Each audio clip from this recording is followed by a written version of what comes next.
बच्चों आज हम लोग स्टार्ट करेंगे यूनिट नंबर 13 जिसका नाम है एमीन। और देखिए बच्चों आज हम लोग इनका एक हल्का सा परिचय पढ़ेंगे जिसमें हम पढ़ेंगे इनकी संरचना के बारे में, साथ ही साथ इनकी नाम पद्धति के बारे में। तो देखिए बच्चों स्टार्ट करते हैं हम लोग एमीन। तो देखिए परिचय, सबसे पहले परिचय देखिए, अमोनिया के एक या अधिक हाइड्रोजन परमाणु के एल्किल या एरिल समूह द्वारा प्रतिस्थापित होने पर एमीन बनते हैं। देखिए तो ध्यान दीजिएगा, जो अमोनिया है, देखिए अमोनिया का फॉर्मूला होता है NH3, ठीक है। यानी अमोनिया के एक या अधिक हाइड्रोजन परमाणु के किसी एल्किल या एरिल समूह के द्वारा प्रतिस्थापित होने पर क्या बनते हैं? एमीन बनते हैं। अर्थात एमीन क्या होते हैं? अमोनिया के एल्किल या एरिल व्युत्पन्न होते हैं। तो देखिए बच्चों क्या होता है कि जो एमीन होते हैं वो अमोनिया के या तो एल्किल व्युत्पन्न होते हैं या एरिन व्युत्पन्न। तो देखिए समझने की कोशिश करिए बच्चों। देखिए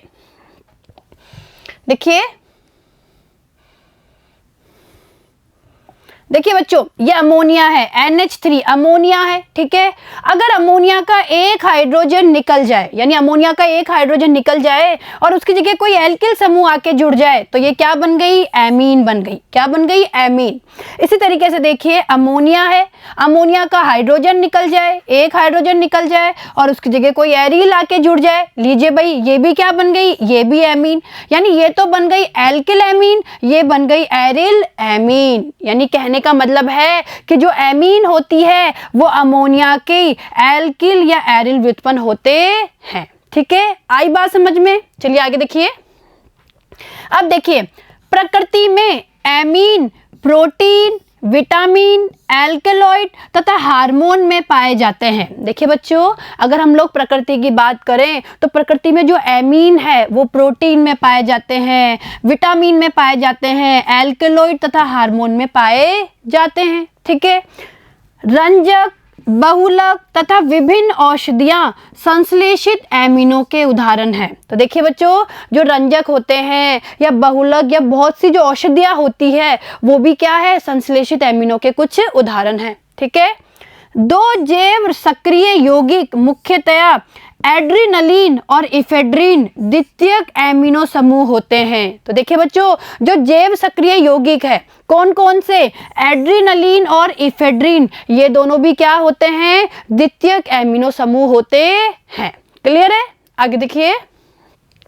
दंत चिकित्सा में प्रयुक्त निषेचक नोवोकेन एक संश्लेषित एमीन है। देखिए बच्चों दंत चिकित्सा में जो एक निषेचक प्रयोग किया जाता है जिसका नाम है नोवोकेन। क्या है? नोवोकेन। तो ये भी क्या है? एक प्रकार के संश्लेषित एमीन है, ठीक है। आगे देखिए बहुप्रचलित प्रतिहिस्टेमिन। देखिए बच्चों बहुप्रचलित प्रतिहिस्टेमिन यानी बेनेड्रिल में तृतीयक एमिनो समूह पाया जाता है। तो देखिए बच्चों जो बेनेड्रिल है उसमें क्या पाया जाता है? तृतीयक एमिनो समूह पाया जाता है, ठीक है। तो देखिए बच्चों ये तो क्या हो गया? ये हमारे एमीन का एक छोटा सा परिचय हो गया। चलें आगे। चलिए एमिनो की संरचना। तो देखिए बच्चों अब हम लोग एमिनो की संरचना के बारे में बात करेंगे। तो देखिए अमोनिया की भांति एमीन का नाइट्रोजन भी त्रिसंयोजी होता है। इस पर एक एकांकी इलेक्ट्रॉन युग्म होता है। तो देखिए बच्चों समझने की कोशिश करिए, ये क्या है? अमोनिया। ये क्या है? अमोनिया। देखिए बच्चों अगर हम अमोनिया की बात करें तो अमोनिया में देखिए नाइट्रोजन के ऊपर एकांकी इलेक्ट्रॉन युग्म होता है और इससे 3 हाइड्रोजन जुड़े हुए रहते हैं। देखिए मैं इसे इस तरीके से भी लिख सकती हूँ, ये इससे 3 हाइड्रोजन जुड़े हुए हैं, ठीक है। यानी कहने का मतलब है कि अमोनिया कैसा है? ये जो अमोनिया है वो त्रिसंयोजी होता है। क्लियर है? इसी तरीके से अगर हम लोग बात करें एमीन की तो देखिए बच्चों हमें पता है कि जो एमीन है वो अमोनिया के एल्किल या एरिल व्युत्पन्न होते हैं, ठीक है। तो लीजिए मैं एमीन की बात कर रही हूँ, ठीक है। ये एमीन है। अब ध्यान से देखिए अगर हम इस एमीन की बात करें तो देखिए एमीन में भी नाइट्रोजन के ऊपर क्या होता है? एकांकी इलेक्ट्रॉन युग्म होता है और एमीन भी क्या होते हैं? त्रिसंयोजी। भाई मैं इसे ऐसे लिख सकती हूँ ना, नाइट्रोजन पे एकांकी इलेक्ट्रॉन युग्म और इससे देखिए 2 तो जुड़े हुए हैं हाइड्रोजन और एक जुड़ा हुआ है एल्किल समूह, ठीक है। आई बात समझ में यहाँ तक की? आगे देखिए एमीन में नाइट्रोजन sp3 संकरित होता है तथा आकृति पिरामिडीय होती है। देखिए जो ध्यान दीजिएगा भाई, अगर हम लोग एमीन के नाइट्रोजन की बात करें तो देखिए नाइट्रोजन में कौन सा संकरण पाया जाता है, sp3 संकरण। और देखिए बच्चों sp3 संकरण तो होता ही है, लेकिन इसमें एकांकी इलेक्ट्रॉन युग्म होने के कारण जो इसकी आकृति होती है वो कैसी होती है, पिरामिडीय। कैसी आकृति होती है इसकी, पिरामिडीय। क्लियर है? आगे देखिए, नाइट्रोजन के 4 sp3 संकरित कक्षकों में से 3 कक्षक एमीन के संगठन के अनुसार हाइड्रोजन या एल्किल समूहों के कार्बन के साथ अतिव्यापन करता है। देखिए जो ध्यान दीजिएगा भाई, नाइट्रोजन के पास 4 sp3 संकरित कक्षक है, जिसमें से जो 3 कक्षक है वो एमीन के संगठन के अनुसार या तो हाइड्रोजन के साथ में या फिर कार्बन के साथ में अतिव्यापन कर लेते हैं। ठीक है, चौथे संकरित कक्षक में एकांकी इलेक्ट्रॉन युग्म रहता है। और देखिए इसका जो चौथे कक्षक की हम लोग बात कर रहे हैं, यानी चौथे संकरित कक्षक में क्या होता है, एकांकी इलेक्ट्रॉन युग्म। तो देखिए बच्चों समझने की कोशिश करिए भाई, अभी मैंने बताया था कि जो अमोनिया है भाई, जो अमोनिया है, अमोनिया से ही हमारे निर्माण होता है किसका, एमीन का। भाई जो एमीन है, भाई जो हम बात कर रहे हैं एमीन की, वो अमोनिया के एल्किल या एरिल व्युत्पन्न होते हैं। और देखिए इसमें अगर हम नाइट्रोजन की बात करें, इस एमीन में अगर हम लोग नाइट्रोजन की बात करें तो नाइट्रोजन होता है sp3 संकरित। ठीक है, और हमें पता है कि जो sp3 संकरित कक्षक होते हैं वो चतुष्फलकीय रूप से व्यवस्थित होते हैं। तो देखिए समझने की कोशिश कीजिएगा। देखिए ये मैंने बना दिए नाइट्रोजन के संकरित कक्षक। ठीक है, नाइट्रोजन के संकरित कक्षक कैसे है, ये sp3। अब इसमें से देखिए बच्चों, जो ये 3 है, 1 2 3, जो ये 3 कक्षक है वो क्या करेंगे, वो एमीन के संगठन के अनुसार या तो हाइड्रोजन के साथ में या एल्किल समूह के कार्बन के साथ में क्या कर लेते हैं, अतिव्यापन कर लेते हैं। क्लियर है? और देखिए जो एक बच जाता है, जो ये एक कक्षक बच जाता है संकरित कक्षक, इस एक संकरित कक्षक में क्या पाए जाते हैं, एकांकी इलेक्ट्रॉन युग्म पाए जाते हैं। क्लियर है? यानी कहने का मतलब है कि इन तीनों से, देखिए इन तीनों से तो हाइड्रोजन या एल्किल समूह अतिव्यापन कर लेता है। अब हम इसकी बात करें, हम इस एमीन की बात करें तो देखिए इसमें एक तो R यानी एक तो एल्किल समूह है और 2 क्या है, हाइड्रोजन। यानी कहने का मतलब है कि यहाँ 2 जगह तो हाइड्रोजन अतिव्यापन करेंगे। देखिए यहाँ और यहाँ तो हाइड्रोजन अतिव्यापन करेंगे और यहाँ पे एल्किल समूह का जो कार्बन है वो क्या करेगा, वो यहाँ पे अतिव्यापन करेगा। ठीक है, और इस तरीके से देखिए जो हमें ये आकृति प्राप्त होती है, इस आकृति को हम कहते हैं पिरीमिडीय। क्या बोलते हैं, पिरीमिडीय। ठीक है, आगे देखिए, एकांकी इलेक्ट्रॉन युग्म के कारण बंध कोण 109 डिग्री 28 मिनट से कम होता है। देखिए बच्चों हम लोगों को पता है कि जो नाइट्रोजन है, इसमें जो नाइट्रोजन है उसमें sp3 संकरण पाया जाता है, और जब sp3 संकरण है तो बंध कोण कितना होना चाहिए, बंध कोण होना चाहिए 109 डिग्री 28 मिनट। लेकिन वास्तव में ये बंध कोण नहीं होता है। बंध कोण क्या होता है, इससे कम होता है, और बंध कोण के कम होने का कारण है इस एकांकी इलेक्ट्रॉन युग्म की उपस्थिति। ठीक है, तो देखिए जैसे देखिए ट्राईमेथिलेमीन, देखिए बच्चों अगर ट्राईमेथिलेमीन की बात करें तो उसमें देखिए बंध कोण कितना होता है, 108 डिग्री ही होता है। ठीक है, आगे देखिए, इस डायग्राम से आप इसे और अच्छे से समझ सकते हैं। ठीक है, यानी हम लोग बात कर रहे हैं ट्राईमेथिलेमीन की, किसकी बात कर रहे हैं, ट्राईमेथिलेमीन की। तो देखिए बच्चों अगर आप ध्यान से देखेंगे तो देखिए जो ट्राईमेथिलेमीन का जो नाइट्रोजन है, देखिए बच्चों ट्राईमेथिलेमीन ये होता है, ये है ट्राईमेथिलेमीन।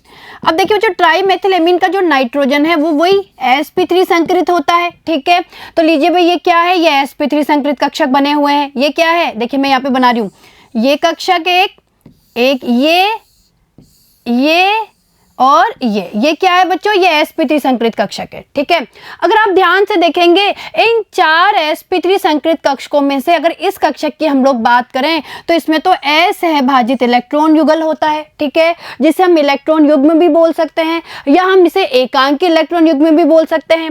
यानी इसमें तो क्या है भाई, इसकी हम लोग बात करें तो इसमें तो 2 क्या होते हैं, एकांकी इलेक्ट्रॉन युग्म। क्या होते हैं, एकांकी इलेक्ट्रॉन युग्म। देखिए मुझे मैं बना के बता रही हूं आपको, देखिए इसमें ये 2 क्या है, एकांकी इलेक्ट्रॉन युग्म है। ठीक है, अब देखिए अब देखिए बच्चों, अगर हम इसकी बात करें, इस वाले संकरित कक्षक की बात करें, तो देखिए यहाँ पे इस कक्षक से कौन अतिव्यापन करेगा? इस मैथिल समूह का कार्बन अतिव्यापन करेगा। इसी तरीके से इस दूसरे कक्षक की बात करें तो देखिए इस दूसरे कक्षक से भी कौन अतिव्यापन करेगा? मैथिल समूह का कार्बन अतिव्यापन करेगा। और इस तीसरे संकरित कक्षक से भी मैथिल समूह का कार्बन क्या करेगा? अतिव्यापन करेगा। ठीक है, यानी कहने का मतलब है कि आकृति देखिए कैसी हो गई। अगर हम इसकी आकृति की बात करें तो देखिए इसकी आकृति जो बन के आ रही है वो आकृति बन के आ रही है पिरामिडीय। यानी कैसी होती है संरचना इसकी? पिरामिडीय, पिरामिडीय संरचना होती है। और अगर बंद कोण की बात करेंगे, बंद कोण होता है 108 डिग्री का। क्लियर है? आया समझ में ये आपको? चलिए आगे देखिए।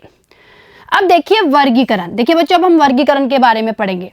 अमोनिया अणु में एल्किल अथवा एरिल समूहों द्वारा प्रतिस्थापित हाइड्रोजन परमाणुओं की संख्या के आधार पर एमीन 3 प्रकार की होती है। देखिए तो ध्यान दीजिएगा, भाई जो अमोनिया है, भाई जो अमोनिया का अणु है, तो अमोनिया के अणु में से एल्किल अथवा एरिल समूह द्वारा प्रतिस्थापित हाइड्रोजन परमाणुओं की संख्या के आधार पर एमीन 3 प्रकार की होती है।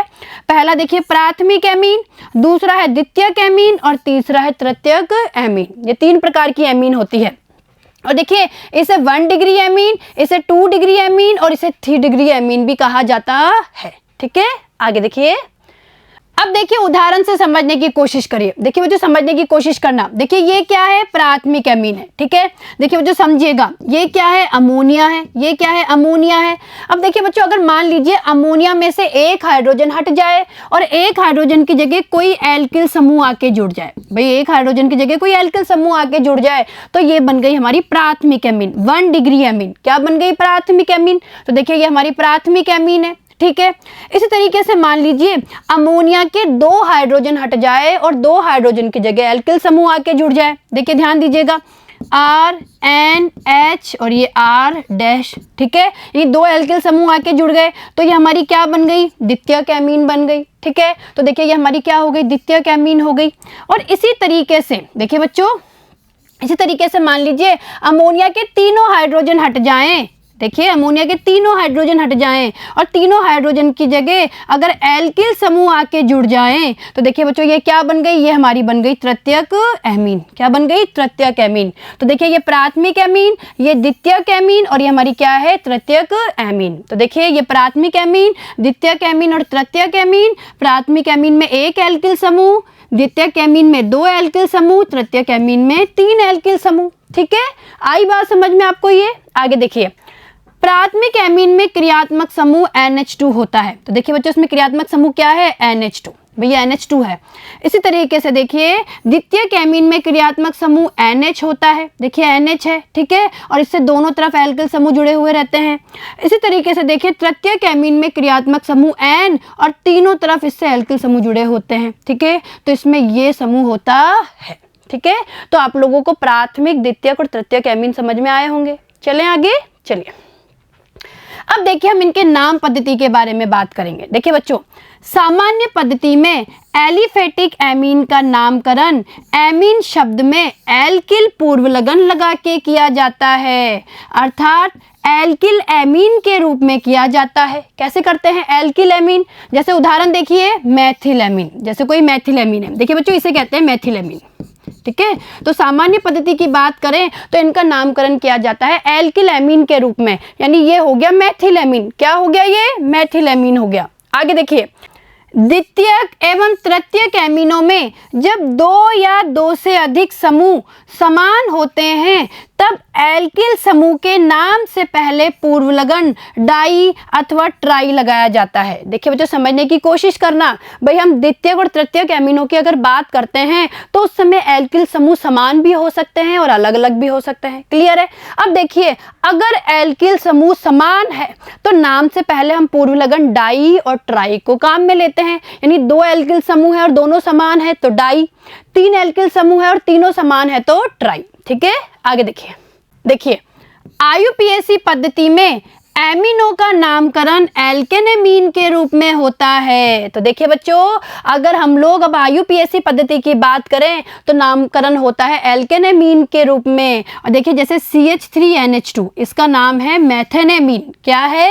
मेथेनेमीन। आगे देखिए, यदि मुख्य श्रृंखला में एक से अधिक स्थानों पर एमीन समूह उपस्थित हो तब एमिनो समूह की स्थिति को कार्बन परमाणु की संख्या जिससे ये जुड़े होते हैं से व्यक्त कर डाई, ट्राई आदि उपयुक्त पूर्व लगन लगाकर दर्शाया जाता है। तो देखिए बच्चों, समझने की कोशिश करिए। देखिए ये कोई एमीन है, अगर आप ध्यान से देखेंगे तो देखिए यहाँ पे 2 एमिनो समूह है। तो देखिए हमारी ये मुख्य श्रृंखला हो गई, ठीक है, 2 कार्बन की है और 2 कार्बन की को बोलते हैं एथेन, और इसको दे देंगे 1 नंबर, इसको दे देंगे 2 नंबर, तो ये हो जाएगा एथेन 1,2 डाई एमीन। तो इसका नाम क्या हो गया? एथेन 1,2 डाई एमीन, इसका नाम हो गया।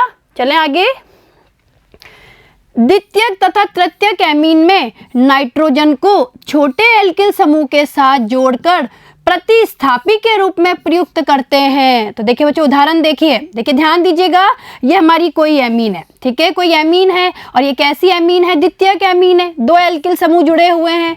इस स्थिति में हम क्या करते हैं, जो छोटा एल्किल समूह होता है उसे नाइट्रोजन के साथ जोड़ते हैं और एल्किल प्रतिस्थापी के रूप में बताते हैं। तो देखिए ये हो जाएगा एन मेथिल, देखिए इससे जुड़ा हुआ ये छोटा समूह है मेथिल, तो ये हो जाएगा एन मेथिल और ये हो जाएगा एथेनेमीन।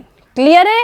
आगे देखो, एरिल एमिनो में समूह बेंजीन वलय से सीधे जुड़ा रहता है। अब देखिए एरिल एमिनो की बात करें तो उसमें बेंजीन वलय से सीधे समूह जुड़ा होता है। जैसे देखिए C6H5NH2, देखिए इसे ऐसे भी लिख सकते हैं हम, इसे ही कहते हैं C6H5NH2, ठीक है, इसे। तो देखिए सामान्य पद्धति में इसे एनिलीन कहते हैं। देखिए बच्चों, सामान्य पद्धति में इसे क्या कहा जाता है? एनिलीन। क्या कहते हैं? एनिलीन। और देखिए यह नाम IUPAC पद्धति में भी क्या है? मान्य है। चलिए आगे देखिए, एरिल एमीन का नामकरण करते समय एरीन के अंग्रेजी में लिखे नाम के अंत में से ई अनुलग्न का प्रतिस्थापन एमीन शब्द से करते हैं। तो देखिए तो ध्यान दीजिएगा, जब एरिल एमीन का नाम लिखते हैं हम लोग, यानी इसका नामकरण करते हैं, तो एरीन के अंग्रेजी में लिखे जो नाम है उसके अंत में से ई अनुलग्न का प्रतिस्थापन किससे कर देते हैं? एमीन शब्द से। अतः IUPAC पद्धति में इसका नाम क्या हो जाएगा? Benzene amine. क्या हो जाएगा? बेंजीन एमीन इसका क्या हो जाएगा? नाम। चलें आगे। चलिए अब देखिए बच्चों, यहाँ पे आपको कुछ कंपाउंड्स दिए हुए हैं, यानी कुछ एमीन दिए हुए हैं और हम उनके सामान्य नाम और IUPAC नाम पद्धति का अध्ययन करेंगे। ठीक है, तो देखिए सबसे पहले इसे देखिए बच्चों, अगर हम इस यौगिक के सामान्य नाम की बात करें तो देखिए ये तो है एथिल समूह, तो ये हो गया एथिल एमीन। सामान्य नाम क्या हो गया इसका? Ethyl amine. और अगर हम लोग IUPAC नाम की बात करें तो देखिए ये 2 कार्बन वाला एथेन और इससे जुड़ जाएगा एमीन, यानी एथेनेमीन। ठीक है, इसी तरीके से देखिए अगर हम इसकी बात करें तो ये क्या है? ये प्रोपिल समूह जुड़ा हुआ है, तो ये है एन प्रोपिलेमीन। क्या है? एन प्रोपिलेमीन। और अगर हम इसके IUPAC नाम की बात करें तो देखिए ये 3 कार्बन है और हम गिनती यहाँ से शुरू करेंगे 1 2 3, तो ये हो जाएगा प्रोपेन और 1 नंबर पे जुड़ा हुआ है एमीन, यानी प्रोपेन 1 एमीन। ठीक है, तो ये क्या हो गया इसका IUPAC नाम। आगे देखिए बच्चों, अब हम इसकी बात करते हैं। ठीक है, इस एमीन की बात करें तो सामान्य नाम हो जाएगा आइसोप्रोपिलेमीन। देखिए जो ध्यान दीजिए, देखिए इस समूह को मैंने आपको पहले भी बताया हुआ है, इस तरीके से जो समूह होता है इसे कहते हैं आइसोप्रोपिल समूह, तो इसका सामान्य नाम हो जाएगा आइसोप्रोपिल एमीन। और अगर IUPAC नाम की बात करें तो देखिए बच्चों ये हो गई कार्बन श्रृंखला, गिनती 1 2 3। ठीक है, तो 3 कार्बन को बोलते हैं प्रोपेन और 2 नंबर पे जुड़ा हुआ है एमीन समूह, तो इसका IUPAC नाम हो जाएगा प्रोपेन 2 एमीन। क्लियर है? आगे देखिए बच्चों, इसी तरीके से देखिए इसकी बात करेंगे हम, तो देखिए इसका नाम क्या हो जाएगा? अगर आप ध्यान से देखेंगे तो देखिए इसका नाम हो जाएगा एथिल मेथिल एमीन। क्या हो जाएगा? Ethyl methyl amine. देखिए ये एथिल समूह है, ये मेथिल समूह है, तो एथिल मेथिल एमीन हो गया। लेकिन अगर IUPAC नाम की बात करें तो हम छोटे समूह को नाइट्रोजन के साथ जोड़ के दिखाते हैं, तो ये हो गया एन मेथिल एथेनेमीन। क्लियर है? आगे देखिए, इसी तरीके से देखिए बच्चों, इसकी बात करेंगे तो यहाँ पे नाइट्रोजन से 3 मेथिल समूह जुड़े हुए हैं, यानी तीनों समान समूह है, तो सामान्य नाम हो जाएगा ट्राई मेथिल एमीन। ठीक है, इसी तरीके से देखिए अगर IUPAC नाम की बात करेंगे तो देखिए हम क्या लिखेंगे इसका IUPAC नाम, भाई हम इसे ले लेंगे मुख्य श्रृंखला के रूप में। तो एन से 2 मेथिल समूह जुड़े हुए हैं, तो एन एन डाई मेथिल, देखिए एन एन डाई मेथिल, और एक कार्बन वाले को बोलते हैं मेथेनेमीन। ठीक है, आगे देखिए बच्चों, इसी तरीके से इसको देखिए, अगर हम इसके सामान्य नाम की बात करें तो ये हो जाएगा N N di ethyl butyl amine. भाई एन एन, देखिए बच्चों एन से 2 एथिल समूह है, तो एन एन डाई एथिल, और ये पूरा समूह हो गया ब्यूटिल और एमीन। और अगर इसके IUPAC नाम की बात करें तो N N di ethyl, N N di ethyl, और ये पूरा हो जाएगा ब्यूटेन। ठीक है, ये पूरा ब्यूटेन, इसको 1 नंबर, 2 नंबर, 3 नंबर, 4 नंबर और 1 नंबर पे एमीन समूह है, तो ये हो जाएगा N N di ethyl butane 1 amine. ये इसका क्या हो गया IUPAC नाम। आगे देखिए बच्चों, अब देखिए बच्चों इसको देखिए, इसे क्या बोलते हैं, एलिल एमीन। भाई ये जो एलिल समूह है, देखिए एलिल समूह से एमीन समूह जुड़ा हुआ है, एलिल एमीन हो गया। अगर अब हम बात करें इसके IUPAC नाम की तो देखिए ये हमारी कार्बन श्रृंखला हो गई 1 2 3, यहाँ से गिनती करेंगे 3 कार्बन यानी प्रोप, और 2 नंबर के बाद डबल बॉन्ड है तो प्रोप 2 इन 1 एमीन। ठीक है, इसी तरीके से देखिए इसका नाम क्या होगा, हेक्सामेथिलीन डाईएमीन, और IUPAC नाम होगा हेक्सेन। भाई 6 कार्बन है हेक्सेन, और 1 नंबर पे और 6 नंबर के कार्बन पे एमीन समूह है, तो हेक्सेन 1,6 डाईएमीन। 2 एमीन समूह है ना, तो डाईएमीन। ठीक है, आगे देखिए बच्चों, अब देखिए इसको समझिए, इसका नाम क्या होगा, एनिलीन। और IUPAC नाम की बात करें तो IUPAC नाम भी इसका एनिलीन या बेंजीनेपीन। ठीक है, हमने पढ़ा है ना कि एनिलीन को भी IUPAC में मान्यता प्राप्त है। इसी तरीके से देखिए ये है ऑर्थोटालुडीन, और देखिए अगर इसके हम IUPAC नाम की बात करें तो देखिए ये 1 नंबर का कार्बन, ये 2 नंबर का, 3 4 5 6, यानी 2 नंबर पे मैथिल समूह है, ये हो गया 2 मैथिल एनिलीन। ठीक है, आया समझ में।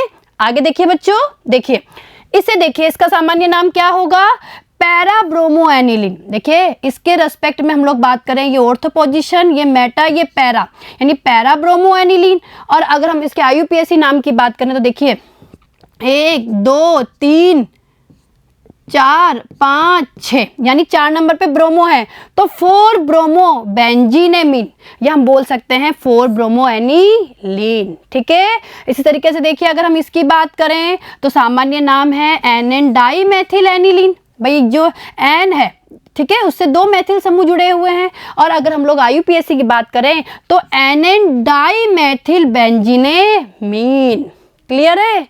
तो देखिए बच्चों, आपको ये IUPAC नामकरण और सामान्य नाम पद्धति भी समझ में आई होगी। तो देखिए बच्चों, आज हम लोगों ने एमीनों का एक हल्का सा परिचय पढ़ा, एमीन समूह की संरचना के बारे में अध्ययन किया, और इनके नामकरण की पद्धति का भी आज हमने अध्ययन किया। ठीक है, अब देखिए बच्चों, इसके आगे आने वाले वीडियो में हम लोग एमीनों के विरचन की विधियों के बारे में अध्ययन करेंगे। ठीक है, धन्यवाद।